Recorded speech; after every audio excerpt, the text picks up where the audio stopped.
नमस्कार साथियों, आज मैं तारीख बता दूं। आज तारीख है 14 जून 2026 और ये है हमारे रोहित राय जी, रिटायर्ड फौजी हैं, नौसेना, भारतीय नौसेना से सेवानिवृत्त है।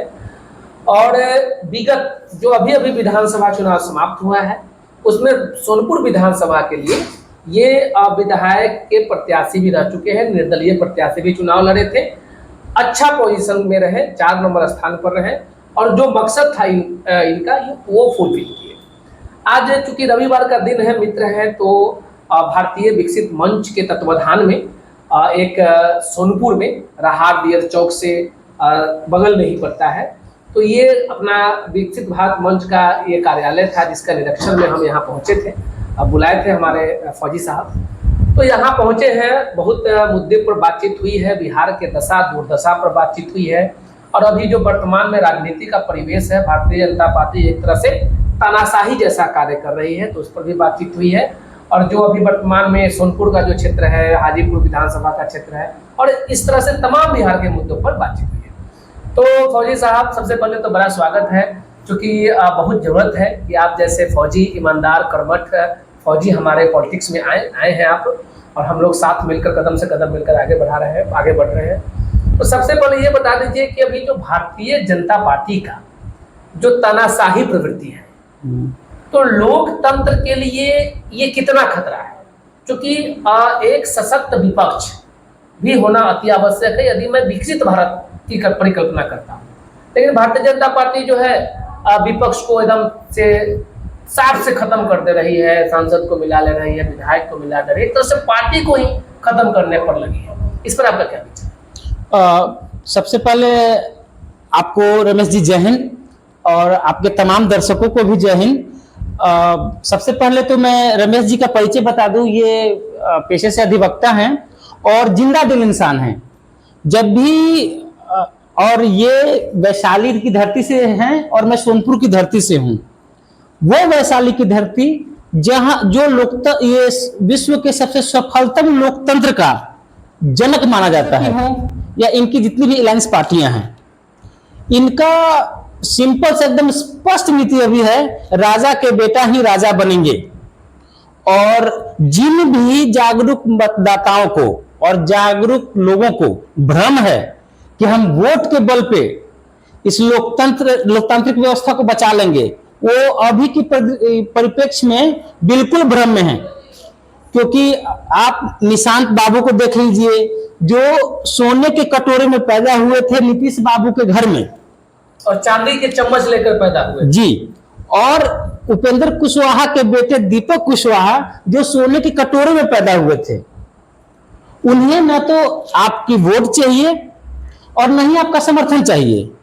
यानी कि राजतंत्र के नींव का जो आधार स्तंभ है वो बिहार में है, और जब लोकतंत्र की हत्या और राजतंत्र की स्थापना की बात होगी तो सफल लोकतांत्रिक व्यवस्था के जनक वैशाली के जागरूक व्यक्ति होने के चलते ये कैसे चुप रह सकते हैं? इसलिए ज्वलंत मुद्दे पे बात करने के लिए हम लोग बैठे हैं। अभी न खाता न बही, जो हमने कह दिया वही सही, जिसकी लाठी उसकी भैंस, ये वाली नीति पे भी बीजेपी चल रही है। और फिर राजद ने जब आपको 9वीं फेल उप मुख्यमंत्री दिया और आपके पेट में मरोड़ उठा, तो आप फिर भाजपा की तरफ गए। भाजपा ने भी क्या किया? आपने 9वीं फेल उप मुख्यमंत्री दिया तो उसने 7वीं फेल मुख्यमंत्री दे दिया। मतलब कि यदि आप शिक्षित हैं, आप जागरूक हैं और आप सक्षम हैं, तो आपको आपका बिहार में कोई जरूरत नहीं है। अच्छा, एक बात और, जब मैं सोनपुर आता हूँ तो सोनपुर आने का मेरा 2-3 मकसद होता है। नंबर 1 कि बड़ा ही मनोरम स्थान है, वहाँ चौपाटी से लेके और काली घाट तक जो रैंप बना हुआ है उस पर घूमना, हवा खाना, और जो रमणीय स्थल है, धार्मिक स्थल है, उसका अवलोकन करना, एक मकसद तो ये है जी। दूसरा मकसद होता है कि जब मैं सोनपुर के क्षेत्र में आता हूँ तो सोनपुर को कंपेयर करता हूँ हाजीपुर से जी। एक तरफ मैं हाजीपुर देखता हूँ, एक तरफ सोनपुर देखता हूँ, तो मालूम चलता है कि सोनपुर जन्नत है और हाजीपुर खंडहर बना हुआ है। सोनपुर की तरफ पूरा रमणीय स्थल दिखता है और हाजीपुर की तरफ माननीय सांसद जो है नित्यानंद राय जी का बेंगलो दिखता है, बाद बाकी कचरा ही कचरा दिखता है। इसमें सोनपुर के विकास में किसका योगदान है? यहाँ के लोगों का योगदान है कि यहाँ के राजनीतिक पार्टियों, जो स्थानीय विधायक है, स्थानीय सांसद है, उनका योगदान है? सोनपुर के विकास में किसका अहम योगदान है आपके हिसाब से? देखिए, सबसे पहले मैं जनप्रतिनिधियों से बात करता हूं। ये जो वर्तमान में जो हमारे जनप्रतिनिधि रहे हैं, आदरणीय माननीय डॉक्टर रामानुज प्रसाद, इनकी कार्यप्रणाली इतनी गंदी रही है कि जब पूरा सबलपुर अपने सपनों के आशियाना को टूटते हुए देखकर रो रहा था, इनको अपने एसी वाले बंगलों से निकलने का मौका नहीं मिल रहा था। ये अपने क्षेत्र में जन समस्याओं को सुनने, समस्या के निवारण में अपना रुचि दिखाने की जगह पे ये सिर्फ जातीय याद कर दिनावा ये बुढ़ऊ बैठत ना रह खटियावा, ये सारे गाना बजा बजा के जातीय अफीम चटा के, और वो चाह रहे थे कि हम फिर सत्ता का मलाई चापें। ठीक है, तो आप जो विकास की बात कर रहे हैं, ये बहुत चौंकाने वाली बात कह रहा हूं मैं आपको। ये सोनपुर में जो जितने भी विकास दिख रहे हैं, ये सारे आर्टिफिशियल विकास हैं, यानी कि धरातल का विकास नहीं है। जितने भी बिहार और भारत के जितने भी अच्छे अच्छे राजनीतिक लोग हैं और जितने अच्छे पैसे वाले लोग हैं, सबका इन्वेस्टमेंट यहां है। और चूंकि ब्लैक मनी का फ्लो सोनपुर में आना शुरू हुआ, इसलिए सोनपुर का विकास है। विकास का मतलब हमारे बिहार के लोग बहुत ही सीधे हैं। इनको विकास का मतलब समझ में आता है रोड बन जाना, रोड पर से रोड बन जाना, साफ सुथरा व्यवस्था, ये विकास दिखता है। जबकि विकास का मेन मकसद है, मुद्दा है कि रोजगार का साधन, स्वास्थ्य की व्यवस्था, चूंकि युवा रोजगार में जाए, अच्छा बेहतर इलाज हो, साधन संसाधन हो, इसका कितना कमी है और किस तरह से इसमें सुधार हुआ है सोनपुर में, इस पर अपनी बात करें। देखिए, जैसे आप जितना सिंपली जनता को आप क्लीन चिट दे रहे हैं, देखिए जिस विचारधारा के आप होंगे, आपके समाज से मुरेठा बांधिए वोट दीजिए, चुनाव खत्म, बोरा बांधिए कमाने चलिए। ठीक है, कहां जाइए पता नहीं, बस बिहार में नहीं रहना है। अब भौजी साहब, लास्ट में अंतिम में जातीय समीकरण, चूंकि बिहार और जाति में अनुनाश्रय संबंध है, ये खत्म होने का नाम ही नहीं ले रहा है। और जब जब चुनाव आता है तो लोग कहता है कि फॉरवर्ड बैठने नहीं देते थे, कुर्सी पर नहीं बैठने देते थे, पानी नहीं पीने देते थे, बस यही मुद्दा है। जबकि अब मैं फॉरवर्ड की बात करूँ तो मुश्किल से 10% या 20% उनका है, मतलब संख्या, उनका संख्या तो दिन पर दिन कमते जा रहा है। बावजूद इसके आज भी मुद्दा फॉरवर्ड बना। तो आप जाटव समुदाय से, हम राजपूत बिरादरी से, पर्सनली हम आपसे पूछना चाहते हैं कि क्या कभी आपने देखा है ऐसा कि कभी किसी को कोई बैकवर्ड में, शेड्यूल कास्ट की मैं बात नहीं कर रहा हूँ, बैकवर्ड में कभी किसी फॉरवर्ड को कि आप कुर्सी पर नहीं बैठने देना, चाहे साथ नहीं बैठने देना, या भोज नहीं खाने जाना, या फिर भोज में नहीं निमंत्रण देना? पर्सनली मैं आपसे पूछना चाहता हूँ कि आपने कभी ऐसा देखा है? देखिए, इस पे मैं बोलूँ, इसके पहले मैं थोड़ा सा विषयांतर होता हूँ।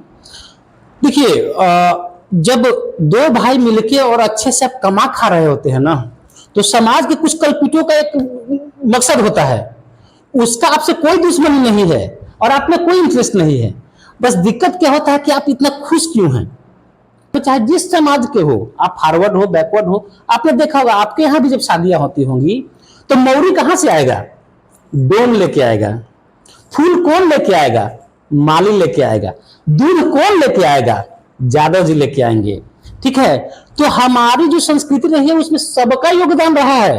बांट के अपना रोटी सीखना चाहते हैं। आखिर कब तक, हम ये कहना चाह रहे थे कि आखिर कब तक, जैसे लोग का टारगेट होता है कि ओबीसी, ईबीसी, दलित, एससी, एसटी और अल्पसंख्यक, तो आपने तो 90% को अपने साथ ले लिया, फिर 90% को आप 10% से लगा के और बिहार के कुर्सी पर, बिहार के सत्ता पर बैठना चाह रहे हैं। तो आखिर ये कब तक राजनीति का आधार बनता रहेगा और जनता इसका शिकार होता रहेगा?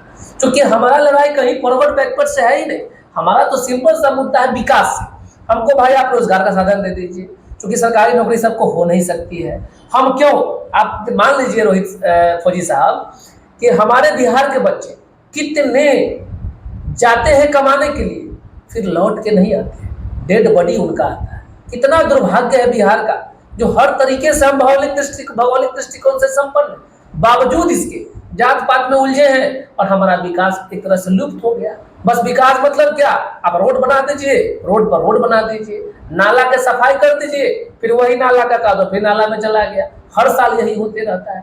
तो हम कब तक इस चीज से हम ऊपर नहीं उठेंगे कि जातीय बंधन को खत्म करके और विकास की बात, आखिर कब तक ये सुधार होने की संभावना है आपके हिसाब से? महोदय, मैं आपसे स्पष्ट सवाल करना चाहता हूँ। सवाल का जवाब सवाल तो नहीं होता है, लेकिन मैं आपसे सवाल करना चाहता हूँ, जब आप घर सुबह सुबह उठते हैं तो क्या आपकी दिनचर्या जब खत्म होती है और जितने लोगों से आप मिलते हैं सारे आपके समाज के होते हैं क्या? मैं आपसे पूछना चाहता हूँ। अब हमरा पर्सनली बताते हैं। हाँ। तो हम तो जहाँ रहते हैं, हाँ। वहाँ एक भी घर मेरे समाज का, हम कुशवाहा जी के बस्ती में रहते हैं, कुशवाहा जी है ज्यादा में हर जाते राजपूत में, और वो समाज हमको इतना अच्छा लगा कि वहाँ हम जमीन खरीद के, क्योंकि हाजीपुर के हर मोहल्ला में हम रहे हैं, लेकिन वहाँ हम जमीन खरीद के हमको बसने का दिल किया। क्यों? क्योंकि वहाँ के लोग इतने अच्छे हैं कि मुझे चूल्हिया लेबाउन न्योता देते हैं, जबकि हम रेंट में रहते हैं। तो समाज तो कहीं कुछ है ही नहीं। जहाँ तक मैं बात करूँ समाज की, तो मेरा वकालत का वजूद मेरे समाज से। आज भी मेरे पास अगर क्लाइंट की संख्या मैं कहूँ तो जब मेरा नाम कुछ खिला है, कुछ बाजार में आया है, कुछ फेसबुक के माध्यम से जब लोग जाने, जब मैं 1000 रिजल्ट दिया हूँ, तब कुछ मेरे समाज के लोग मेरे पास आना शुरू किए। नहीं तो मेरा तो अस्तित्व ही है दूसरे समाज से। यादव जी आगे बढ़ाए हैं, साहू जी आगे बढ़ाए हैं, हरिजन SC ST समुदाय के लोग हमको आगे बढ़ाए हैं। तो मैं यदि कहूँ कि मेरा अस्तित्व मेरे समाज से है, तो कहीं ना कहीं से मैं अपने आप के साथ गद्दारी करूंगा इस समाज। मुझे लगता है कि मैं जो जवाब देता, लगभग 90% जवाब आपने दे दिया है, और सटीक जवाब है, उसमें 10% मैं अपना ऐड करना चाहता हूं। देखिए, जाति पाति कुछ होता नहीं है, सारा जरूरत का खेल है। जिस दिन आपके पेट भर जाएंगे, घर में कुछ काम रहेगा नहीं, उत्पात मचाने का इच्छा करेगा, तो आप जातीयता की बात करेंगे। सच्चाई ये है कि जाति के नाम पे आपका न तो घर का चूल्हा जल सकता है, न सामाजिक रूप से आपका कोई अस्तित्व है। एक दूसरे से बना हुआ है, एक दूसरे पे आश्रित है। जातीयता की बात करना ये बहुत छोटी बुद्धि है, राक्षस प्रवृत्ति के लोग ये सब करते हैं, मेरा मानना। देखिए साथियों, आज आप बात कर रहे थे हमारे रोहित जी से, फौजी साहब हैं, और जिस जाति बिरादरी से आते हैं, यादव जाति से आते हैं, ये जाति बिहार में अभी सबसे ज्यादा टारगेटेड है। ये अपने जाति के लिए ही जाने जाते हैं कि ऐसा माना जाता है कि यादव मतलब झुंड। बावजूद इसके इन्होंने जितना बेबाकी से अपना बात रखा, उसका पूरा श्रेय है कि इन्होंने भारतीय सेना में रहा है, पूरा दुनिया देखा है। जो बिहार से बाहर रह के जिया है, उसी को सही मायने में मालूम है कि जीवन क्या होता है, जीवन जीने की पद्धति क्या होती है। तो ये बेबाकी से अपनी बात रखे। मैं आज आया था, एक तो ये अपना भारतीय विकसित मंच के तत्वाधान में इस कार्यालय को देखना था, दूसरा देखिए कि हमारे मित्र छपरा के केस है, और छपरा के केस में बतौर अधिवक्ता सलाह लेने के लिए एज एडवाइस ये हमको बुलाए थे। और देखिए कि अगर ये जाति नाम का कुछ भी होता तो मुझे हाजीपुर वैशाली से बुलाकर यहाँ नहीं बैठाते, ये अपने ही जाति में किसी को बुलाकर सलाह ले सकते थे। लंबी बड़ी जाति है, यादव जाति मतलब संख्या कम नहीं, यानी राजनीति का आधार ही है यादव। अगर यादव की वोट हटा दे तो कुछ बचेगा नहीं। तो मुझे बहुत अच्छा लगा। मैं फिर से अंतिम में जाते जाते इतना कह देना चाहता हूँ कि हम लोग को जाति पाति से ऊपर उठने का चीज है, नहीं तो विकास की बात करने वाला और विकास के लिए लड़ने वाला इस बिहार में कोई नहीं बचेगा। फिर आपको दलाल ही मिलेगा और वैसे लोग ही मिलेंगे जो पॉलिटिक्स, जब चुनाव का दिन आएगा तो घर से बाहर निकलेंगे, आपको गोल छू के प्रणाम करेंगे और फिर जीतने के बाद आपके पीठ में भाला भोंकने का काम करेंगे। धन्यवाद। भाई कट छट होता रहेगा, वो कर जाएगा।